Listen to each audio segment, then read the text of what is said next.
안녕하십니까, 뉴스핌 한태봉 전문기자입니다. 오늘은 2023년 재테크 결산 마지막 4편 나스닥과 비트코인이 승자 2024년 대박 투자는, 이런 주제로 좀 진행을 해보겠습니다. 2023년 주요 자산 중 수익률 1위는 뭘까요? 올 초 전문가들의 전망은 맞았나? 전문가들 전망은 거의 다 틀렸죠. 1등을 맞추지 못했습니다. 20개 주요 자산 중 수익률 1위는 비트코인이죠. 11월 말 기준으로 128%가 올랐고, 꼴찌 20개 자산 중 꼴찌 22는 홍콩 H 마이너스 13%의 부진한 수익률을 기록을 했습니다. 그럼 이제 비트코인이 없고 홍콩 H만 보유한 투자자들은 정말 올해 투자 폭망한 거죠. 그리고 ELS 투자자들, 홍콩 H가 들어간 ELS 투자자들도 굉장히 수익률이 저조했다, 이렇게 좀 볼 수 있을 것 같고요. 2023년 주요 자산 수익률을 16위에서 20위 밑에서부터 좀 확인해 보겠습니다. 가장 최악은 역시 3년 연속으로 하락한 홍콩 H였고요. ELS 투자자들은 지금 부들부들 화가 나 있는 상태고, 나머지 것들도 좀 부진했는데요. 이걸 다음 페이지에서 살펴보면 19위가 유럽 상업용 부동산 마이너스 8%, 18위가 미국 상업용 부동산 마이너스 7%, 17위가 WTI 원유. 요건 좀 재밌는데요. 올해 원유 가격 폭등할 거라고 호들갑 막 했던 전문가들 정말 많았거든요. 마이너스 5%. 전문가들의 전망은 대체로 잘 맞지 않는 경우가 많다. 그걸 좀 다시 한번 확인할 수 있었고요. 결론적으로 올해 상업용 부동산과 원자재 시장은 부진했다. 그 다음으로 11위에서 15위 확인해 보겠습니다. 15위는 역시 중국의 상하이 종합지수 마이너스 2%죠. 여기도 2년 연속 부진하죠. 그래서 중국은 정말 배신의 나라, 중국은 정말 안 되는가, 뭐 이런 생각 많이 하게 되고요. 수익률 하위 살펴보면요, 11위가 베트남 9% 정도 수익 났고, 12위가 인도네시아 3%. 개발도상국들의 수익률이 뭐 기대보다는 좀 밋밋하다, 이렇게 좀 볼 수 있을 것 같고요. 12위가 미국 주택 6%, 13위가 한국 아파트 5%인데요. 주거용 부동산은 사실 레버리지 상품이라서 이 정도 올랐으면 뭐 절대 상승률은 낮을 줄 몰라도 꽤 많이 오른 편이라서 고금리에서 선방했다 주거용 부동산, 이렇게 결론 낼 수 있을 것 같습니다. 다음으로 주요 자산 수익률 6위에서 10위. 서울 아파트가 눈길을 끄는데, 서울 아파트 실거래가가 무려 9% 반등을 했습니다. 반등폭이 이 정도면은 부동산에서 상당히 강한 거거든요. 나머지는 다음 페이지에서 확인을 하면요. 수익률 7위는 한국 코스피로 무려 13%, 의외의 강세죠. 네, 올해 이 정도면은 상당히 좀 센 편이었고요. 6위가 유럽 15%, 9위가 인도 10%. 유럽 인플레 안정되면서 유럽이 강하게 반등한 게 인상적이고요. 사실 금 가격도 올 초부터 뭐 상당히 얘기 많이 나왔는데 13%면 뭐 적게 오른 건 아니죠. 그리고 이제 12월에도 올랐으니까. 하지만 언론의 엄청난 호들갑 치고는 뭐 13%가 많이 오른 거냐라는 약간 의아함은 있죠. 어쨌든 그렇고요. 대망의 1위에서 5위. 1위는 11월 말 기준 비트코인 128%. 전문가들 아무도 예상하지 못한 압도적 수익률이죠. 나머지는 다음 페이지에서 확인을 하면요. 나스닥 2위 나스닥이 36%, 미국 주식은 늘었고, 3위 니케이가 의외로 28% 지수가 올랐다면 상당히 센 한 해였는데요. 문제는 한국인 입장에서는 환차손이 마이너스 10% 정도가 났기 때문에 수익률이 어마어마하게 좋았다고 말하기는 좀 애매하죠. 4위 한국 코스닥 28%. 28% 올랐으면 상당히 센 거거든요. 그래서 코스닥이 의외의 강세였다. 그래서 올 수익률 상위 국가는 뭐 한국, 미국, 일본이었다, 이렇게 좀 정리할 수 있을 것 같습니다. 근데 또 되게 인상적인 게 비트코인의 미친 상승률이죠. 이게 지금 11월 말 기준으로 끊었기 때문에 128%고, 12월 5일 기준으로는 44,000달러 돌파했기 때문에요. 한국도 6천만원 돌파했기 때문에 12월 5일 기준 수익률은 무려 166%입니다. 그냥 이 정도면은 그냥 웬만한 뭐 지수는 다 비켜죠. 다 비키는 압도적인 수익률 166%. 굉장히 인상적인 수익률이었고요. 주요 국가별 섹터별 증시 특징 간략하게 좀 살펴보겠는데요. 일본 증시 흐름 및 전망 보면은 일본은 반도체, 자동차, 로봇 분야의 업황이 호조였고요. 엔화 약세로 인해서 워런 버핏이 매집했던 5대 상사도 굉장히 유망했었고요. 여행 수지마저 개선됐기 때문에 2023년 굉장히 좋았고, 2024년에도 좋을 예정이지만 문제는 이제 환율이죠. 환율이 리바운드 되냐 안 되냐에 따라 뭐 조금 더 애매한 부분이 있는 것 같습니다. 다음으로 인도 증시는 지난 몇 년간 꾸준히 좋았고요.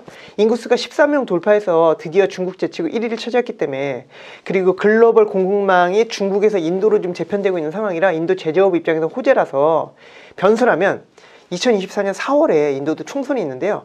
이 총선에서 이제 모디 총리가 이제 그 다수당이 돼서 이제 3연임을 하느냐가 관건이고, 모디 총리가 만약 3연임을 한다면 인도 증시는 2024년에도 좋을 것 같다, 이렇게 전망할 수 있을 것 같고요. 중국 증시는 정말 배신의 중국 증시죠. 홍콩 H 3년 연속으로 빠졌고, 미중 무역 분쟁, 부동산 침체, 그리고 지방정부 부채 급증, 좋은 게 없죠. 중국 정부가 부양책을 내놓긴 하는데 낙폭 과대에 따른 반등 가능성은 뭐 언제나 열려 있지만 계속 빠졌으니까 중국 증시에 장기 투자하는 건 금물인 것 같습니다. 중국은 언제나 트레이딩 관점으로만 접근을 해야 되지 않을까 이렇게 생각이 들고요. 유럽 증시는 올해 15%가 굉장히 좋긴 했는데 사실 2년 누적으로 보면은 좀 밋밋한 편입니다. 왜냐하면 전년도에 좀 많이 빠졌거든요.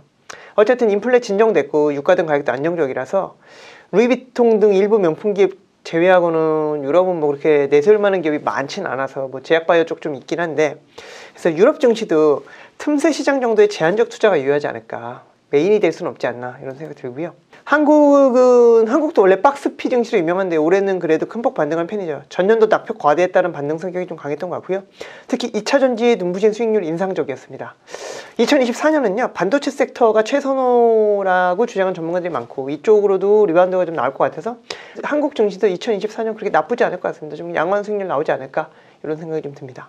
그럼 원자재 채권 리츠, 금리 인하가 정해진 미래라면 장기물 채권도 2024년에 좋을 거고요. 한국 미국 리츠도 2024년 좋을 것 같습니다. 단지 원자재는요, 이건 아무도 모르는 거라 장기 투자 관점으로 접근했다가는 큰 낭패를 볼 수 있다. 이것만 조심하면 될 것 같습니다.